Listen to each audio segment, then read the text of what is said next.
Salut tout le monde. Bonsoir les filles, comment allez-vous? À vrai dire, je ne sais pas trop de quoi je vais vous parler aujourd'hui. J'ai plein de sujets et en même temps, j'ai pas de sujet. J'attends de voir. Si vous êtes là, vous mettez un petit hashtag live. Si vous regardez en replay, un petit hashtag replay. Oh my god, j'arrive pas à réaliser qu'il ne reste que 2 jours pour la fin du Ramadan. C'est juste incroyable comment chaque année ça passe de plus en plus vite, ça fait limite peur. On se dit mais le temps qui court et on court après le temps. 2 jours seulement. J'étais en train de me demander comment ça se fait que les enfants, quand ils sont petits, ils n'ont pas de mal à jeûner. Ils n'ont pas de mal à jeûner. Et puis plus on grandit, et puis plus on développe des croyances, et plus on a de pensées limitantes qui font qu'on se pose tellement de questions et qu'on est tellement dans le mental qu'on a du mal à relever des challenges. C'est pas ça dont je voulais vous parler ce soir, mais ça m'a toujours questionné ça. Je me suis dit, mais moi quand j'étais petite, je jeûnais en fait. C'était comme relever un sacré défi. Et alors que quand on grandit, on se dit, mais comment on fait? Mais pour pas manger, mais pour pas boire, même pas un chewing-gum. Et en fait, c'est question de mindset. Les enfants ne se posent pas 36 000 questions comme les adultes. Les enfants arrivent à placer du fun et du plaisir dans ce qu'ils font. Et du coup, ça rend ça plus fun de relever le défi, de relever le challenge. Comme quoi, c'est juste une question de mindset. Bon. De quoi je voulais vous parler aujourd'hui? Je ne sais pas trop. Mais ce qui me vient à l'esprit, c'est par rapport à la connaissance de soi. J'ai envie de vous donner une petite astuce qui pourra vachement vous aider à mieux vous connaître. Est-ce que ça vous dit ça? Alors, je vois qu'il y a des gens qui regardent, mais je ne vois pas qui. Alors, quand j'ai des personnes qui viennent à moi pour un coaching, pour un accompagnement, dès les premiers jours de l'accompagnement, je vais leur demander de me faire une liste de leurs plus grandes réussites et une liste de leurs plus grands échecs.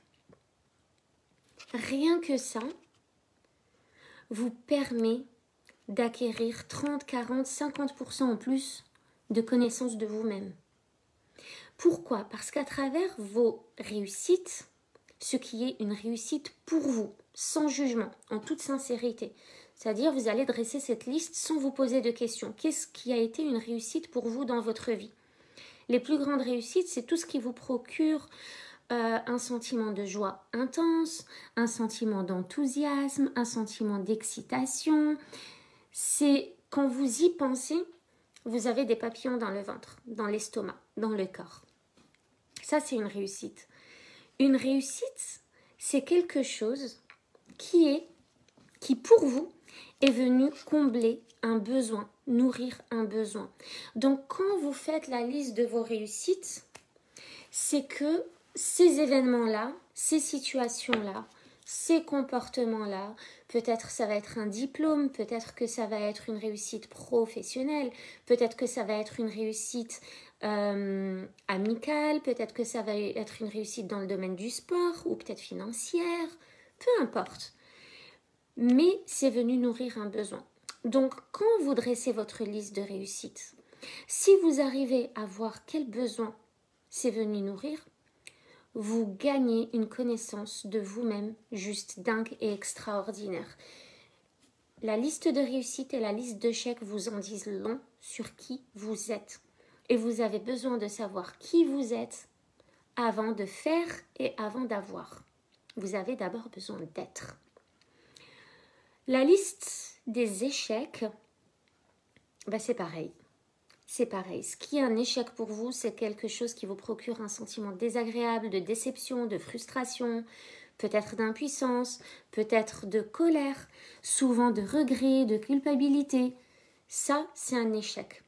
Donc, quand vous vivez une situation comme un échec, c'est que un ou plusieurs de vos besoins non négociable, un besoin c'est non négociable, n'a pas été nourri. Donc quel est-il? Quel est ce besoin qui n'a pas été nourri? Et là, ça vous en dit long sur vous-même. Maintenant, point de vue neuroscientifique.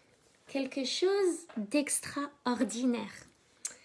C'est que, avec moi, vous apprenez à transformer vos échecs en réussite.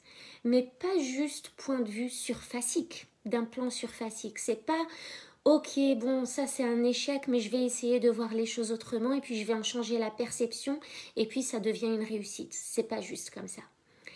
C'est en communiquant avec votre inconscient pour faire de vos échecs une équipe de réussite. Pour tout le temps. Tout le temps. Parce que sachez que ce qui est pour vous une réussite cache une sous-personnalité, donc une personnalité qui vous compose, qui a fait que vous réussissiez. On est tous composés de plusieurs sous-personnalités. Mais ce n'est pas juste nous qui sommes composés de sous-personnalités, c'est notre inconscient lui-même qui est décomposé en plusieurs sous-personnalités, en plusieurs parties. Ces sous-personnalités, c'est des parties inconscientes de notre inconscient. C'est quand même un truc fou. C'est quand même un truc fou. Ça veut dire qu'en fait, en nous, il y a plusieurs nous. Il y a plusieurs nous. Ce n'est pas des choses extérieures à nous. C'est plusieurs nous. C'est-à-dire que si vous êtes une personne généreuse, la générosité est une sous-personnalité, la colère est une sous-personnalité, l'empathie est une sous-personnalité, vous les appelez comme vous voulez. Mais quand vous avez une sous-personnalité, vous avez forcément une sous-personnalité contraire qui vous fait ressentir une situation comme un échec. Donc vous avez la sous-personnalité qui vous fait ressentir une situation comme une réussite et vous avez une sous-personnalité opposée, contraire, qui vous fait ressentir des situations comme des échecs. Maintenant, dans chaque situation, ça dépend quelle est la sous-personnalité qui est mise en avant. C'est laquelle qui est mise en avant. Donc l'idée, c'est de prendre les échecs et d'en identifier les sous-personnalités responsables de ces échecs et de les transformer en connected people. C'est juste incroyable, c'est juste fou. C'est-à-dire que vous allez aller dans votre tête, apprivoiser votre inconscient, communiquer avec votre inconscient, négocier avec lui, discuter avec lui, échanger avec lui pour savoir qui est qui, qu'est-ce qui a fait quoi dans votre vie, le pourquoi du comment du parce que, pour finalement négocier avec les échecs pour qu'ils deviennent une équipe de réussite et qu'ils s'allient aux sous-personnalités qui sont responsables de la réussite pour collaborer et pour travailler ensemble dans votre plus grand intérêt, pour votre plus grand bien et pour le bien de toutes les personnes qui sont concernées par vos objectifs et par votre situation. Est-ce que vous pouvez imaginer le truc de dingue que ça peut faire? Donc si vous, aujourd'hui, vous pouvez ramener à la conscience déjà cet inconscient, parce que vos réussites et vos échecs, vous les vivez comme des réussites et des échecs, mais vous n'en avez pas conscience. Vous n'en avez pas conscience. Vous avez eu dans votre vie des situations, peut-être quand vous étiez petite, vous avez déjà vécu des situations qui étaient agréables ou désagréables. Votre inconscient a emmagasiné tout le sensoriel relié à ces situations agréables ou désagréables. Donc, quand vous devenez adulte et que vous vivez une situation agréable ou désagréable, votre inconscient va se souvenir des émotions qui ont été générées dans le même type de situation dans votre vie antérieure. Mais ça reste inconscient. Vous allez vous sentir mal dans une situation, mais vous n'allez pas savoir pourquoi, vous n'allez pas connaître l'origine des choses, mais vous n'allez pas savoir qu'à la base, il y a un besoin qui n'est pas nourri. Ou alors que c'est parce qu'il y a un besoin qui est nourri. Donc quand vous faites votre liste de réussite et liste d'échecs et que vous vous posez dessus, façon moment méditation, sans être perturbé, sans être dérangé, sans être interrompu. Et que vous vous posez au calme et que vous analysez votre liste de réussites et votre liste d'échecs, ça va vous en dire long sur vous-même. Vous allez avoir des prises de conscience de dingue. Des prises de conscience de dingue. Et attention, on ne laisse pas le mental nous guider dans ce type d'exercice. On ne laisse pas le mental nous guider dans ce type d'exercice parce que le mental va avoir tendance à vous dire « Non, mais ça, c'est pas une réussite, ça, c'est rien. » Ou alors, il va avoir tendance à vous dire « Non, mais tu te rappelles, ça, c'était un sacré échec. » C'est un échec. Et aux yeux de la société, est-ce que c'est un échec? Non, ben, c'est pas un échec. Ah oui, c'est un échec. Donc, ne laissez pas le mental discuter à votre place. C'est vraiment votre inconscient qui vous donne les choses. Donc, en toute humilité, vous allez vous poser. Et si pour vous, une réussite, c'est d'avoir aidé financièrement une famille en détresse, vous le notez. Même, c'est ce qui va vous venir à l'esprit en premier lieu que vous allez noter. Même si après votre mental vous dit « Oh ben ça va, c'est pas grand-chose, c'est pas ça qui a transformé leur vie ou c'est pas ça qui a changé la tienne. » C'est rien. Ce qui est une réussite pour vous est une réussite pour vous et pour votre inconscient. On s'en fiche de savoir si c'est une réussite aux yeux de la société. Tout ça, c'est très, très, très, très personnel. Donc, quand vous vous posez pour dresser votre liste de réussites, vous acceptez en toute humilité et en toute authenticité de faire confiance à votre inconscient parce que c'est l'inconscient qui va parler pour vous. C'est l'inconscient qui va vous dire « Ah, tiens, bah ça c'était une réussite, ça c'était une réussite.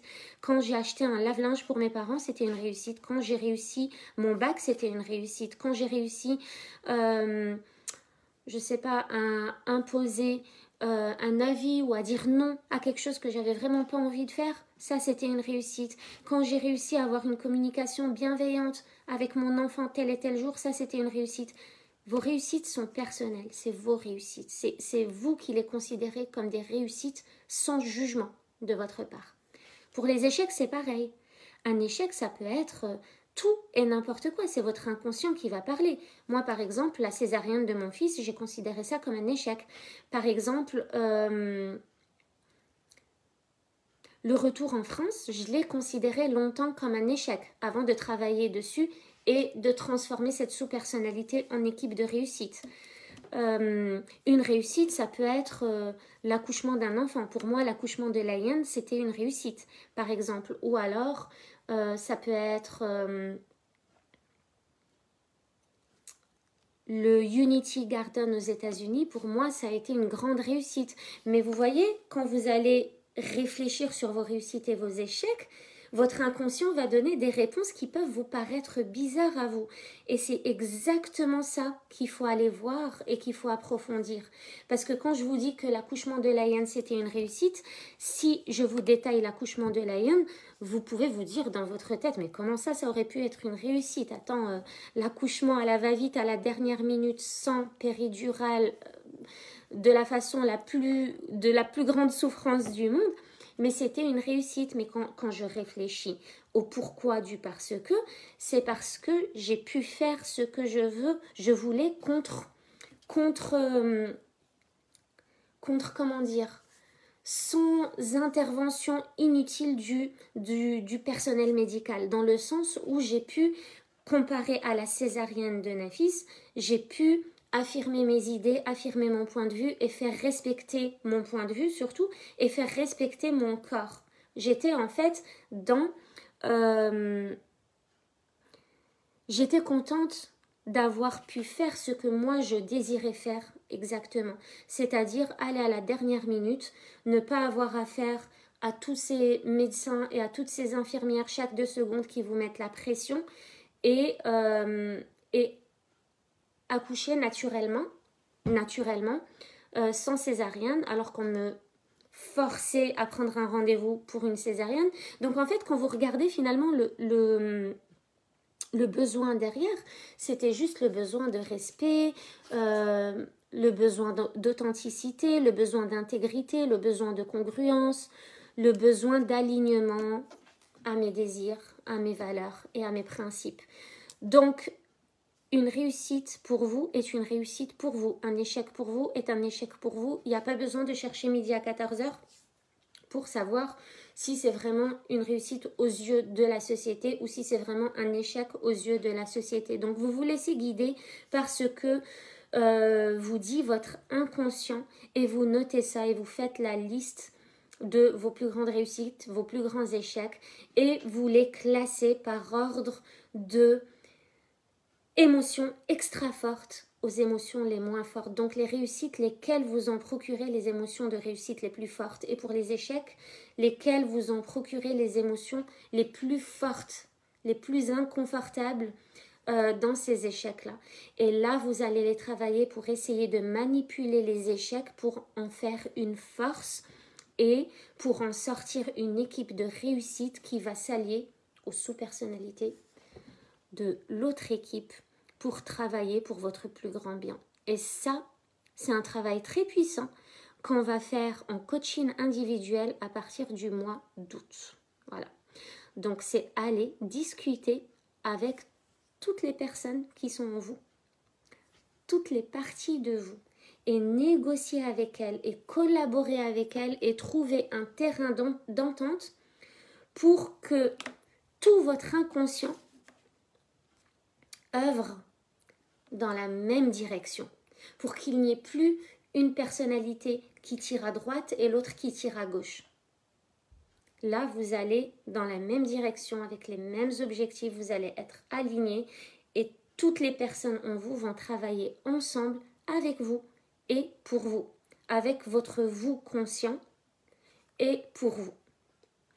Voilà les filles, j'espère que ce live vous aura aidé. En tout cas, si vous faites cet exercice, dites-moi ce qu'il en est. Vous pouvez me contacter et on pourra en parler. C'est quand même assez puissant comme exercice, donc faites-le si vous voulez savoir un minimum comment vous fonctionnez, ce qui est super important pour vous, mais qui jusqu'aujourd'hui a été plutôt de l'ordre de l'inconscient. Voilà, je vous souhaite une bonne soirée et je vous dis à demain.